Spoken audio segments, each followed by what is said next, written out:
अस्सलाम वालेकुम, कैसे हैं आप सब लोग। Welcome back to my channel, welcome back to another vlog. तो आज का व्लॉग शुरू कर रही हूँ। अभी हो रहे हैं शाम के 6 बज रहे हैं, ठीक है। तो अभी से शुरू कर रही हूँ, वो इसलिए क्योंकि आज हम लोगों ने जाना है अभी 7-8 बजे तक शादी पे। मैं उनका व्लॉग जो है ना अभी से शूट करती हूँ ताकि आप लोगों के साथ जो है वो शेयर कर सकूँ।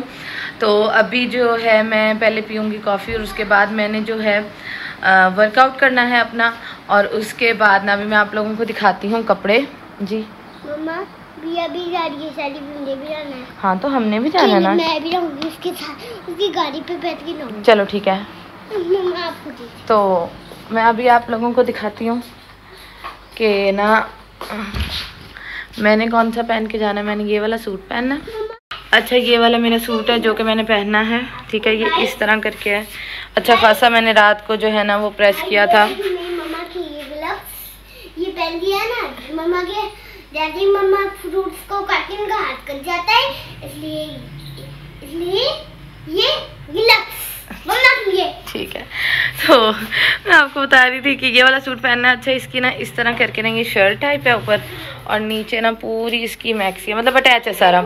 अच्छा खासा मैंने इस्त्री किया था। अभी मैं इसको ना दोबारा से प्रेस करके रखती हूँ और मैं आप लोगों को दिखाती हूँ कि ये है जी मिन्हा का, ये आपको याद ही होगा फ्रॉक, ठीक है। ये हो गया, मैं ये मिन्हा को पहनाऊंगी, और इरहा को जो है ना वो मैंने पहनाना है ये वाला जी। इरहा मिन्हा आए तो बस अभी की यही तैयारी है।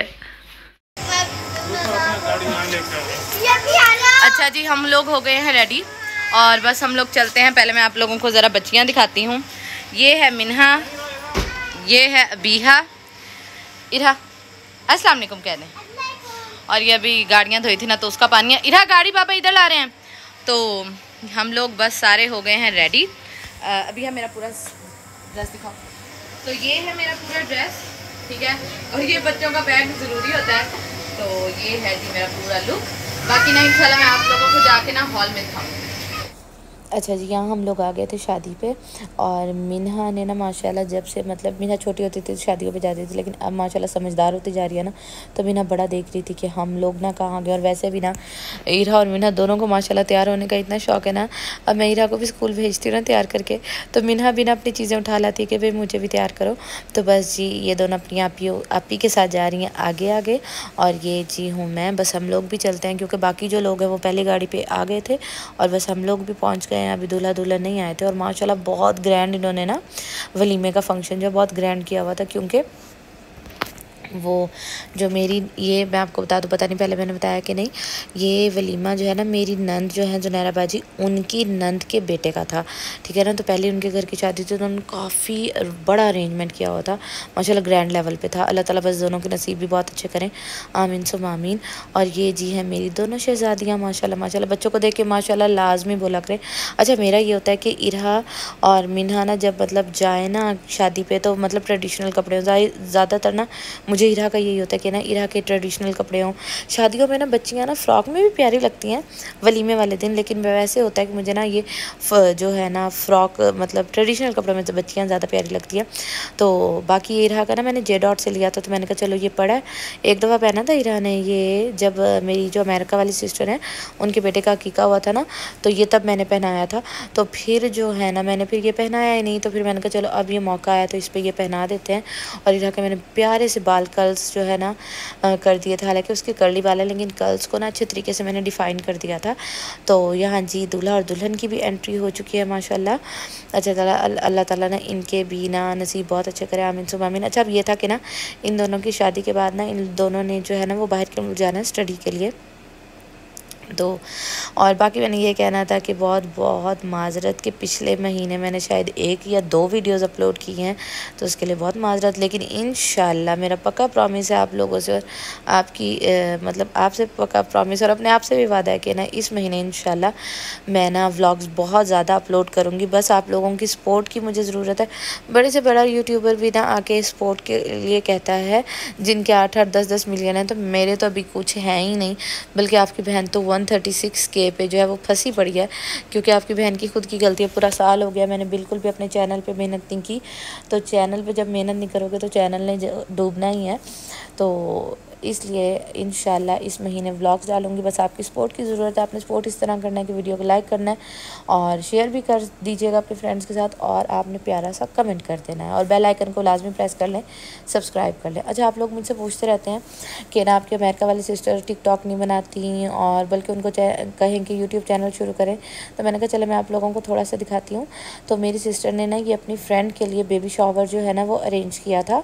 तो मैंने कहा चलो इसका भी थोड़ा सा आप लोगों को दिखा देती हूँ और सिस्टर के बारे में भी बता देती हूँ। तो ना वो ज़ाहिर बात है जो बाहर का मुल्क रहता है ना, उसने इतने सारे खुद ने सारे काम करने होते हैं ना, कोई हेल्प तो होती नहीं है वहाँ। तो सिस्टर का भी यही है कि मतलब सारे काम बाहर के अंदर के उन्होंने खुद करने होते हैं, क्योंकि उनके हस्बैंड जो उस काम कर रहे होते हैं, तो फिर बेबी को भी साथ देखना। तो इसलिए वो कह रही थी कि मैंने टिकटॉक भी इसलिए छोड़ी आसमा, और यूट्यूब का तो वो कहती है बिल्कुल भी नहीं अभी, क्योंकि बहुत ज़्यादा मेहनत लगती है। लोगों को लगता है कि ना ये मतलब वीडियोस बनाओ, एडिट करो, डाल दो, नहीं, बड़ी मेहनत लगती है। कैमरा सेट करना, फिर वीडियोस को बनाना, फिर वॉइस ओवर करना। और आप यकीन करें मैं ना वॉइस ओवर की वजह से ही ना वीडियोस डाल ही नहीं सकती, लेकिन इंशाल्लाह इस महीने डालूँगी। तो बस मैंने हसीब से ये सब्ज़ी मंगवाई थी, तो ना मैंने कहा चलो इसको भी रख लेती हूँ और साथ साथ मैं आपसे कुछ बातें भी कर लेती हूँ। अच्छा, सोशल मीडिया पे ना बहुत ज़्यादा नेगेटिविटी है। कभी ब्लॉगर्स की तरफ से भी रूड जवाब दिया जाता है और कभी ऑडियंस भी ना हद कर देते हैं। जैसे मैंने अपनी बेटी की बर्थडे की ना, तो उस पर मुझे एक कमेंट आया था, क्योंकि मैंने रेनबो थीम रखी थी, तो उस पर एक कमेंट आया था कि ना LGBTQ जो भी कम्युनिटी है ये उसका निशान है। तो मुझे बड़ा अफसोस हुआ था कि एक छोटी सी बच्ची की बर्थडे पर आप इस तरह की बात कर रहे हैं, जबकि रेनबो उन लोगों ने बाद में अपना निशान बनाया हो, हमें उनसे फ़र्क नहीं पड़ता। अल्लाह ताला के हुक्म के बग़ैर आसमान से कोई भी रेनबो नहीं निकाल सकता, ठीक है ना।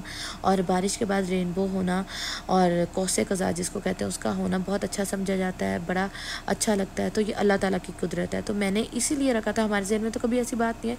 अफसोस मुझे तब हुआ जब लोग इस तरह के कमेंट कर देते हैं, और वो भी बच्चों की चीज़ों पे आके। इसी तरह ना एक ब्लॉगर है, मैंने उनको फॉलो किया हुआ है, तो उनके मैं कमेंट्स पढ़ रही थी। उन्होंने अपनी बेटी के साथ रील लगाई थी, तो उसका था कि ना देखो बड़ी बेटी को किस तरह शो कर रही है, ये अपनी बेटी की कमाई खाएगी। तो इस तरह आप किस तरह बच्ची को कह सकते हैं। माशाल्लाह उस ब्लॉगर ने अपना, आपको समझ आ जाएगी मैं किसकी बात कर रही हूँ, उन्होंने अपना सारा अर्निंग करके ख़ुद घर बनाया है, और बड़े शहर में, और ऐसा घर जो लोगों का ख्वाब होता है वो उन्होंने खुद बनाया है। तो क्या वो अब अपनी बच्ची को इस तरह दिखाएंगे तो इसका ये मतलब है कि वो उसकी कमाई खाना चाहती है? बिल्कुल भी नहीं। अगर बच्चा व्लॉग में बोल रहा है तो इसका ये मतलब है कि माँ व्लॉगिंग करती है तो बच्चा सारा दिन जो है वो जो है माँ को देखता है, तो इसलिए उसको बोलना आता है। नहीं, आजकल के बच्चे माशाल्लाह बहुत समझदार हैं, बहुत शार्प हैं, बहुत जल्दी चीज़ों को पिक कर लेते हैं। तो बस मैंने यही कहना था कि प्लीज़ बच्चों के लिए नफ़रत मत फैलाया करें, बल्कि जब भी बच्चा देखा करें माशाल्लाह बोला करें, और उसको उसके अच्छे नसीब की दुआ किया करें। बस मेरा यही था आज का व्लॉग। अगर व्लॉग पसंद आया, अभी तक देख रहे हैं, तो लाइक करके जाइएगा। इंशाल्लाह मिलूँगी कल वाले व्लॉग में। अपना ख्याल रखिएगा। अल्लाह हाफिज़।